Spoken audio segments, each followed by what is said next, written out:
শীতকাল নিয়ে এমন 5টি মজার ফ্যাক্টস যা এর আগে কখনো আপনি শুনেননি। শেষেরটা শুনলে আপনি অবাক হতে বাধ্য হবেন। ফ্যাক্ট 5, শীতে ঘুম স্বাভাবিকের চেয়ে অনেক বেশি হয়, কারণ শরীর ঠান্ডা থেকে বাঁচতে এনার্জি বাঁচায়। শীতকালে সকাল মানেই আর 5 মিনিট আর 5 মিনিট। ফ্যাক্ট 4, শীতের সকালে কথা বললে মুখ থেকে যে ধোঁয়া বের হয়, এটা আসলে ধোঁয়া নয়, আমাদের নিঃশ্বাসের পানি ঠান্ডায় জমে বাষ্প বা মেঘ হয়ে যায়। ফ্যাক্ট 3, শীতকালে ত্বক বেশি শুকিয়ে যায়, কারণ বাতাসে আর্দ্রতা কম থাকে, তাই ত্বক থেকে পানি দ্রুত উবে যায়। ময়েশ্চারাইজার তাই শীতের সেরা বন্ধু। ফ্যাক্ট 2, শীতে আমাদের খিদে বেশি লাগে, কারণ শরীর ঠান্ডা থেকে বাঁচতে বেশি এনার্জি উৎপাদন করে। খিদে বাড়লে ভয় নেই, এটা বিজ্ঞান।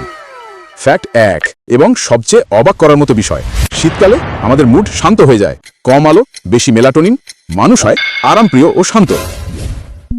কোন ফ্যাক্টটি আপনার কাছে সবচেয়ে আকর্ষণীয় বা বিস্ময়কর মনে হলো? কমেন্ট করুন, পরিচিতদের সাথে শেয়ার করুন এবং জানবো সবাই চ্যানেলটি লাইক, কমেন্ট ও সাবস্ক্রাইব করতে ভুলবেন না। ধন্যবাদ।